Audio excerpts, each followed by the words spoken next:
İyi akşamlar. İyi akşamlar. Antalya'dan arıyorum. Hı hı. Peki efendim, buyurunuz. Sakladığınız bir şey var mı? Mesela ilk steteskop, ilk enjektör var mı? Onları alt sınıflara hep verilebilecek kitaplarımızı, steteskoplarımızı hep verdik. Hala da devam eder doktorlar arasında bu tip uygulamalar. Evet. Ama benim sakladığım çok farklı. 12 yaşındayken 1985'te biraz harita yapmaya meraklıydım o zaman. Hı hı. Kendi memleketimin bir haritasını yapmıştım. 50'ye 71 kartonun üstüne. 50'ye 71. Tunceli'nin haritasını yapmıştım. Aa, çok güzel. Evet. Ama annem çok beğenmişti. Onu sakladı. Ve 35 yıldır hala onun salonunun girişinde asılı vaziyette. Her onu ziyarete gittiğimde Ankara'ya, vay be, onu orada görünce böyle eskilere giderim. Çerçevede mi hocam peki harita? Altına üstüne böyle bir ahşap çakmış, hani düzgün durması için kendisi yapmış. Bir iple duvara asmış, gayet düzgün bir şekilde duruyor, tozunu alıyor, hiçbir bozulması bir şeysi yok. 35 senedir orada asılı vaziyette. Çok güzelmiş. Var mı sizde fotoğrafı? Fotoğrafı şu anda bende yok. Tamam. Evdeki bilgisayarda vardır ama telefonumda yok. Merak ettim. Peki 12 yaşta çizdiniz onu. Asıl arama sebebim aşılarla ilgili. Aşı. Ben sonuçta doktorum ama ben aşılarla ilgili konuşacak otor bir kişi değilim. Sadece dikkat edilmesi gereken bir noktayı söyleyebilirim. Şuradan başlayayım mı hocam? Aşılardan bahsediliyor. Çok konuşuyor sosyal medyada, özellikle bilmeyenlerin sesi, hurafe peşinde koşan, komplo teorisi peşinde koşanların sesi çok daha fazla çıkıyor, çok baskın. Aynen. Bilim insanlarının sesini duyamıyoruz o hurafe bilgiler arasında. Ben de her zaman için bilimin peşindeyim, bilimin ipine sarılmış durumdayım. Dolayısıyla size soralım, siz mesela bu aşıyı yaptırır mısınız bir doktor olarak, mevcut aşılardan? Buyurun. Şimdi şu anki durumda yapıldığı yönteme baktığında geleneksel aşı yöntemiyle yapılan bir aşı, inaktif bir aşı. Tabii onların ayrıntıları var, zamanınız olursa yani kısa söylemek isterim ama bu aşı yapılış yöntemi açısından güvenilir bir aşı. Kimin yaptığı çok önemli değil. Yani şimdi Çin deyip de her şeyi bu Çin mantığıyla zamanında başka ülkelerde yaptığımız ön yargılarla karşılamak doğru değil. Geleneksel mantıkla yapılmış inaktif bir aşı ve güvenilirliği yapış açısından çok önemli. Yan etkisi açısından sadece yumurta embriyosu kullanıldığı için yumurta alerjisi olanlarda sıkıntı yaratabilir. Onun dışındakilerde bir sıkıntı yaratacak bir aşı değil. Ancak faz 3 çalışmaların henüz sonuçlarını görmedik. Yani insanlara yapılan testlerin, yani bir kısmına aşı yapılıp bir kısmına plasebo dediğimiz boş aşı yapılarak karşılaştırmalarının yapıldığı, yani etkilerin, aşının etkinliğinin ölçüldüğü son çalışmaların sonuçları henüz Çin tarafından net olarak açıklanmadı. Bunlar açıklandıktan sonra ülkemizin bu konuda en yetkin kurumlardan birisi olan Türk Tabipler Birliği'nin açıklamasını, görüşünü de takip ederek ben bu aşıyı yaptırırım. Anladım hocam. Ben Profesör Doktor Canan Külah, kendisi klinik mikrobiyoloji uzmanıymış ve onun yazdıklarını okudum.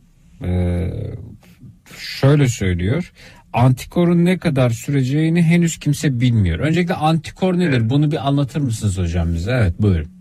Antikor. Şimdi antikor vücudumuzun yabancı bir maddeye karşı korumak amacıyla oluşturmuş olduğu bir molekül. Yani bir antijen dediğimiz yabancı bir madde vücuda girdiğinde, bu bakteriyel enfeksiyonlar içinde geçerli, virüsük dediğimiz bu tarz şu andaki yaşadığımız pandemide olduğu gibi bunlara geçerli. Vücudumuz buna karşı bir savunma molekülü oluşturuyor. Savunma molekülleri oluşturuyor. Yani koronavirüs girdiğinde buna karşı oluşturulan savunma molekülü antikordur diyoruz. Evet. Evet. Koronavirüs yani bizim savaşçılarımız, antikorlarımız. Aynen böyle. Bunu bizim vücudumuzu, bizi korumakla görevli olan kan hücrelerimizdeki bazı kanımızın içindeki bazı hücreler bu antikorları sentezliyor ve buna cevap veriyor. Ya da dokularımızdaki hücreler de buna cevap verebiliyor hastalığın türüne bağlı olarak. Peki hocam. Peki bu aşı ya işte grip aşısı, efendim çiçek aşısı ve benzer aşılar, bu aşıyı ve grip aşısı mesela olunduğunda antikor oluşturuyor. Yani savaşçıları hazırlıyor değil mi? Zeki Bey şöyle yapıyor. Vücudumuza bu hastalık oluşmadan önce bu hastalığa sebep olan yabancıyı, yani bu virüsü, bir parçasını ya da bir genetik kodunu şey olarak veriyor. İnaktif olarak ya da canlılığı azaltılmış olarak ya da ölü olarak ya da bunun DNA'sının RNA'sının bir parçasını veriyor ve vücudumuzun hastalık oluşmadan bununla tanışmasını sağlıyor. Evet. Şimdi aşının mantığı bu. Sizin tam bir hastalık tablosu geçirmeden bu yabancı antijenle karşılaşmanızı ve vücudunuzun bu antijeni tanımasını sağlamak. Böylece hastalık için yüksek miktarda bir virüsle karşılaştığınızda vücut bu virüsü daha önceden tanıdığından bunu hızla yok edebilecek olan kapasiteyi oluşturuyor ve sizde hastalık bulguları meydana gelmiyor. Peki, harika hocam. Diyor ki Profesör Doktor Canan Külah, antikorun ne kadar süreceğini henüz kimse bilmiyor. Yani bu aşıyla birlikte aşılar oluyoruz, antikor oluşuyor ya. Çin aşısı sizin söylediğiniz gibi geleneksel yöntemle hazırlanan, dolayısıyla iyi tanıdığımız bir aşı. Virüs inaktive edilip hastalık meydana getiremiyor ama parçacıklarına antikor gelişiyor. Üstelik en güçlü antikor yanıtı bunda. Çin aşısına demişler hocam. En güçlü antikor yanıtı. Eğer şimdi şöyle bakarsak, hani korkuyorlar ya, bizi kobay olarak mı kullanıyorlar yaklaşımında. Çocuklarımıza yaptırdığımız, bizim çocukluğumuzda bize yapılan aşıların büyük bir kısmı zaten inaktif aşılar. Evet hocam. Anlaşılabilecek şekilde söylerseniz inaktif derken ne demek istiyorsunuz? Evet, buyurun. İnaktif derken artık o virüsün verdiğimiz parçacığının hastalık oluşturma potansiyelini ortadan kaldırıyoruz. Bir hastalık bizde oluşturamıyor ama vücudumuzun onu tanımasını sağlıyor.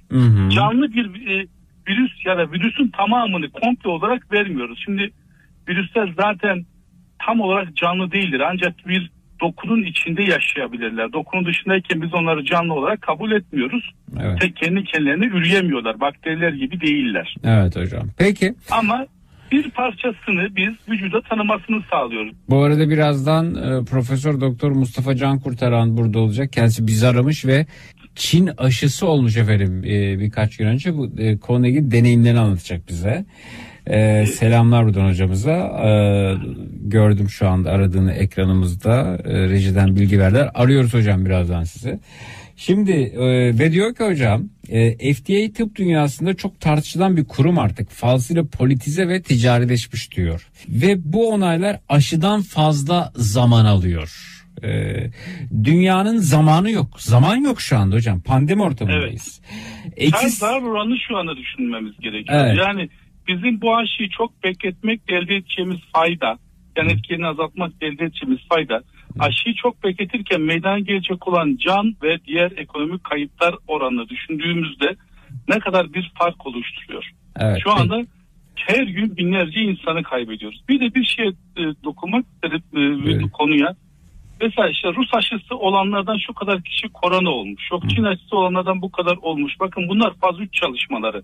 Aşı olan insanların hepsinde koruma oluşacak diye bir şart yok. Çünkü biz şu anda bu aşıyı yaptığımız insanların yarısına gerçek aşıyı yapıyoruz. Yarısında plasebo yapıyoruz. Kontrol grubu olması lazım. Evet. İkincisi, her aşı yaptığımız insana da koruma oluşacak diye şart yok. En yüksek açıklayan %95 açıkladı. Evet. Hocam %5 yine zaten işte olabilir. Program başında geldi. Türkiye'de Çin aşısı olan 2000 gönülden 12'sine koronavirüs bulaştı diye. Olabilir. Müthiş bir oran değil mi 2000'de 12 hocam bu arada yani? Çok düşük. 1000 kişiye zaten yapmadık aşı hocam. Evet. 1000 kişi boş. 1000 Boş kişi aşı boştu. oldu. Evet. Peki. O kalan diğerinin de koruması diyelim ki %80. 200'ü zaten koruma görmedi. Evet. Bu arada Canan Hoca'nın yazısından diyor ki bir de anlatmış, Çin aşısını anlatmış, Almanya'dakini anlatmış. Benim önümde şu an uzun bir makale var. Birazdan evet. Mustafa hocamız burada ben olacak. Ben okudum onu, epeyce okudum. Okudunuz mu siz bunu? Ha tamam, okudum, peki. Onu okudum. Tamam. Hocam. Peki hocam. Dinleyicilerimize... Kendi çocuklarımız için de düşüneceğiz. Eşim için, kendim için evet. Düşüneceğiz ama dediğim gibi yani şu anda inaktif aşı olmak en güvenilir yöntem olarak görünüyor. Sadece biz bunun faz 3 çalışmalarını görmeliyiz. Yani biz değil, bu konuda otor olan kişiler görmeli. İşte hocam görmeli, size arayacak olan hocam görmeli.